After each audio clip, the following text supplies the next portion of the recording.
Hey guys, welcome to my new vlog. आज जब घर से निकला और जा रहा था सीपी की तरफ तो देखा कि रास्ते में बहुत तेज़ आग की लपटें चल रही थी और वो भी सीपी में।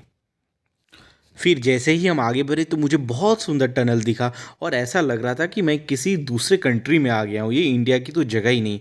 और फिर इतने सुंदर टनल ना, मतलब कि लग रहा था कि बहुत सारा फ़ोटो खिंचाऊँ। आगे बढ़ा तो फिर मेरा दोस्त मिल गया और दोस्त बिल्कुल सेल्टोस से और मैं स्विफ्ट से, तो मैंने हेलो हाई करी। और फिर आगे बढ़ा तो मेट्रो की झलकें, ओफ पूछो मत, इतने सुंदर मेट्रो की झांकी। और फिर जैसे बढ़ा तो इतने सुंदर सुंदर बिल्डिंग्स दिख रहे थे कि पूछो मत। आगे बढ़ते ही दीपक वाडवा हुआ था। दीपक वाडवा सर ना शेयर मार्केट के सबसे अच्छे गुरुओं में से एक हैं।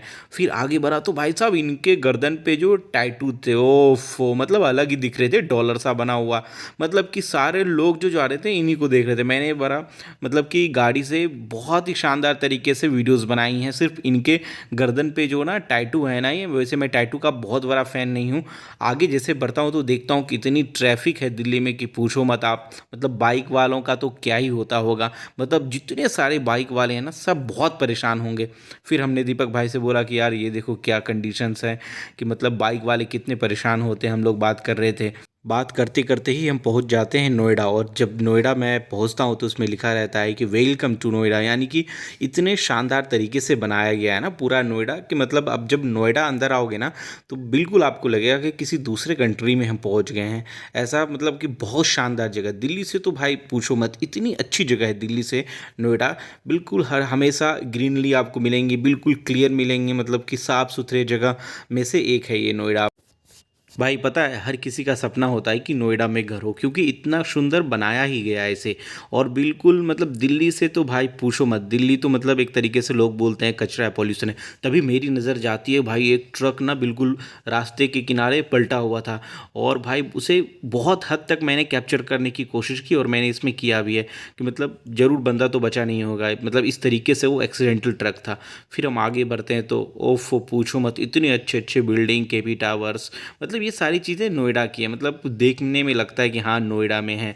लोग जब नोएडा आते होंगे ना तो मैं आपको बताऊं, सब लोग और जितनी भी बड़ी बड़ी कंपनियां सारे नोएडा में हैं।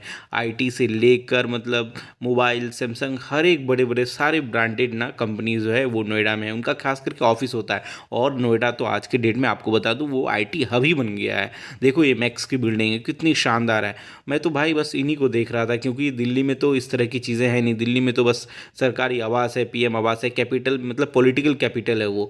फिर आगे बढ़ा तो फिर मुझे टनल, जो मेरा सबसे पसंदीदा टनल है, हालांकि इसको और अच्छे तरीके से बनाया जा सकता है। क्या होता अगर थोड़ा डेंट पेंट कर दिया होता ना इस टनल में, तो और भी सुंदर, मतलब मज़ा ही आ जाता। भाई आपको पता है कि नोएडा में ना एचडीएफसी का मतलब हेडक्वार्टर भी है। ये देखो एचडीएफसी का हेडक्वार्टर है। हम बिल्कुल आगे बढ़ रहे थे, ये सब चीज़ ना 36 37 का सेक्टर है जो हम क्रॉस कर रहे थे। तभी मेरी नज़र ना आम के पेड़ पे जाती है और मैं जूम करके जब देखता हूँ तो मुझे लगता है वो ये तो टिकोला निकल आया। फिर हम आगे बढ़ते आगे निकलते हैं तो भाई पूछो मत, इतना ग्रीनरी देख के ना मेरा मन खुश हो जाता है। नोएडा में तो बहुत सारी स्पेसियस जगह यार, बहुत स्पेस है नोएडा में। और ये क्या था, ये तो पता ही नहीं चला ये क्या था। ये फॉर्म के बने हुए थे, दूर से तो लग रहा था कि मतलब कंक्रीट का बना हुआ। तो भाई मैं पहुंच गया सीधा प्रोग्राम में आया तो पूछो मत, इतना शानदार ये जगह है ना कि मैं आपको बता नहीं सकता। ये मतलब कि नोएडा का सबसे फेमस जगह में से एक है। और फिर हम यहाँ पर आ गए। फिर हमने अंदर जाके देखा, इस जगह का नाम है दरअसल सारस। और फिर मैंने यहाँ पर देखा कि अंदर जाके भी इतना ही खूबसूरत है। दरअसल में एक प्रोग्राम है जिसमें कि आयुर्वेदा को प्रमोट किया गया है। और इस प्रोग्राम में बहुत सारे डॉक्टर्स एक जगह पर आए हुए थे। जब मैं अंदर घुसा तो देखा वहाँ पर कुछ जड़ी बूटियों सा बना हुआ है, आयुर्वेदिक चीज़ें थी उस पे। मुझे तो समझ भी नहीं आया, लिखा था बाबा जी की बूटी।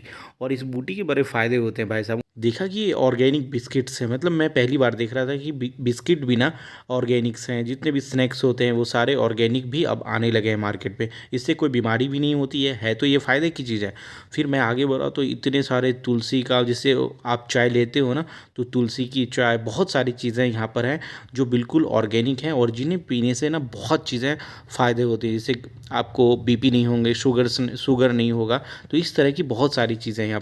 आगे बढ़ा तो देखा कि दीपक भैया ना डॉक्टर से कुछ पूछ रहे थे और फिर पूछते ही पूछते उन्होंने बीपी चेक करने की बात कर दी। और फिर दीपक भाई का कंप्लीट होने लगा बीपी चेक। हालांकि मुझे तो लगा रहा था कि दीपक भाई का बीपी बिल्कुल ठीक होगा। लेकिन आप यकीन करो कि जब ये रिज़ल्ट आया तो दीपक भाई का बीपी ना बढ़ा हुआ था, और फिर कहा कि आप धीरे धीरे इसको कंट्रोल कर लो, क्योंकि दीपक भाई नमक बहुत खाते हैं और शुगर बहुत खाते खाते हैं। भाई फिर तो मेरा भी मन करने लगा कि मैं भी क्यों ना बीपी चेक करवा लूं, और फिर मैंने भी बीपी चेक करवा ली। मेरा तो भाई बहुत कम था, इसलिए उन्होंने कहा कि आपको तो थोड़ा सा ना नमक चीनी पानी लेनी चाहिए। फिर डॉक्टर साहब ने कुछ मेडिसिन्स भी बताए जो कि मैंने अभी तक लिया नहीं है। फिर हमारे एक और दीपक भाई, इनका भी नाम दीपक ही है, ये भी हमारे मतलब दोस्त ही हैं, साथ ही हम लोग मिल के काम करते हैं। तो भाई इनका भी बीपी मैंने चेक करवाया, हालांकि इनका ठीक था। फिर आ गई निशा जी, और फिर हम लोगों ने निशा जी का भी बीपी चेक करवाया। तो मतलब आप तो जानते ही हो कि निशा जी बहुत मेहनत करती हैं, तो निशा जी का भी लगभग बीपी ऑलमोस्ट ठीक था। और फिर हम लोग हंसने लगे कि मतलब सब कुछ ठीक है। जब निशा जी को कुछ निकला नहीं तो निशा जी बहुत खुश थी, बहुत ही ज़्यादा। तो हम जब आगे बढ़े तो बहुत सारे मेडिकल स्टूडेंट, भाई ये लोग भी ना यहाँ पर सीखने ही आए हैं। इतने सारे स्टूडेंट और इतने सारे इंस्टॉल यहाँ पर लगे हुए थे कि हर व्यक्ति कुछ ना कुछ सीख के ज़रूर जा रहा होगा, खास करके यहाँ से। फिर हम आगे बढ़े तो पता चला एक सेमिनार हॉल है, वहाँ पर बहुत बड़े बड़े जो हैं आयुर्वेद के डॉक्टर्स आए हुए थे। वो कुछ बातें बता रहे थे कि सुबह जो है जल्दी खा लेना चाहिए, 6 बजे के बाद, शाम को 6 बजे के बाद खाना नहीं खाना चाहिए, इस तरह की बातें हो रही। मुझे तो उसके बाद लग गई भूख, लेकिन मैं सोचा कि कुछ मिल जाएगा कैफ़े वैफ़े में। तो लेकिन यहाँ तो कोई कैफ़े थी ही नहीं, मतलब कि पूरा जो है कैफेटेरिया खाली था। फिर हमने दीपक भाई को बोला यार देखो कहीं कुछ हो, तो दीपक भाई ने छत पे भी चढ़कर देखी तो कहीं कुछ दिखाई नहीं दिया। और इतनी तेज़ भूख लगी थी कि मैं आपको बता नहीं सकता। हालांकि यार ये मतलब बहुत शानदार जगह में से एक है, मतलब बहुत सारे दुकानें हैं इसमें लग, लेकिन सब खाली की खाली ही रखी पड़ी हैं। देखिए आप, ढूंढते ढूंढते पहुंचा तो मुझे एक जगह दिख गया कि हाँ भाई सभी लोग खाना खा रहे हैं। फिर मैंने दीपक भाई को बोला यार ये खाना कैसे मिलेगा, तो इसके लिए कूपन सिस्टम, हम जिस प्रोग्राम में आए थे उसमें भी कूपन का अवेलेबल था। और फिर हमने कूपन ली, और कूपन लेने के बाद फिर हम लग गए लाइन में लग गए। तो बहुत सारे ऑलरेडी इतनी लंबी लाइन लगी हुई थी, अब तो बहुत खाली हो गई है। फिर हमने जाके कूपन ली, कूपन के बाद हमने खाना, और खाना खा के फिर हम लोग वहाँ से निकले। तो हमें यहाँ का सबसे जो मतलब पसंद आया वो है दाल, और फिर हमने कॉफ़ी वाली ग्लास में हमने दाल ली और दाल हमने पी लिया। शाम को बुला कैसे क्या पी रहे हो? दाल है। अरे वाह, क्या मूंग की दाल है? हाँ भाई, मूंग मसूर सब इसमें मिला हुआ है। ओ देखो यहाँ सब दाल, सारे वेजिटेबल्स भी हैं इसमें। हाँ। बहुत फायदेमंद वाली दाल है। और मैं लंच इतने में हम लोग खाना खा के निकल रहे थे, तभी हमें जो है निशा जी ने बाय बाय बोला, और फिर वहाँ पर विपिन भाई भी थे, विपिन भाई ने भी बाय बाय बोला। फिर हम लोग राहुल वगैरह सब मिल गए, रास्ते में हम लोग भी जा रहे थे, सब ने एक दूसरे को बाय बोल के हम लोग वहाँ से निकलने लगे। तभी विपिन भाई मेरे आगे आ गए कि भाई हम तो निकल रहे हैं, चलना है तो चलो। मैंने कहा ठीक है चलो, मैं आपके पीछे ही आ रहा हूँ। फिर हमने अपनी स्विफ्ट घुमाई और सीधा सेल्टोस के पीछे। तो सेल्टोस तो हमसे बहुत दूर निकल गई थी। राहुल ने फिर हमें एक बाय दिया प्यारा सा।